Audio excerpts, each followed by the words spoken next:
আমি যে সাজেশনটা তোমাদের দিয়েছিলাম group B and group C থেকে, তোমরা নিশ্চয়ই দেখেছো যে তার থেকে আমি বলেইছিলাম তোমরা একটা ভালো পার্সেন্টেজে তোমরা কমন পাবে।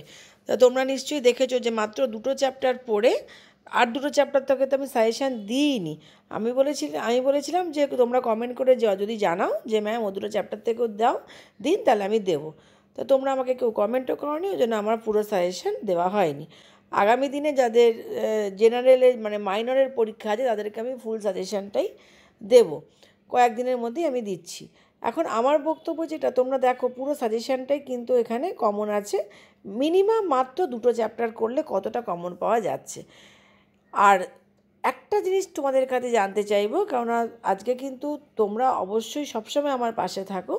তো যে বইটা তোমাদের জন্যই করেছিলাম আমি, যে যাতে তোমরা অনেকেই আছো যাদের পক্ষে পড়তে যাওয়া সম্ভব হয় না, তারা যাতে এই বইটা থেকে অনেকটা উপকৃত হও।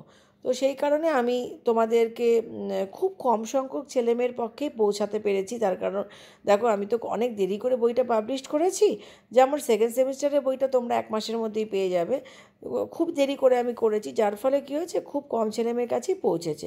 তা যারা যারা বইটা পেয়েছো এবং এইখান থেকে ফুল অ্যান্সার করেছো, তারা কতটা উপকৃত হলে আমাকে একবার ফিডব্যাকটা দিও প্লিজ, যে কতটা উপকৃত হলে, তাহলে আমার একটু ভালো লাগবে। তো তোমাদেরকে এটাই বলে দিলাম যে যা কোশ্চেন এসছে সমস্ত অ্যান্সার কিন্তু আমি ওই বইটার মধ্যে থেকে দিয়েছিলাম। যারা হয়তো কেনোনি, যারা বুঝতে পারোনি, বা যারা কিনেছো তারা নিশ্চয়ই উপকৃত হয়েছো। আগামী দিনে যাদের মাইনরের পরীক্ষা আছে তারা যদি বইটা কেনো, তাহলে আশা করব যে তারাও যথেষ্ট উপকৃত হবে।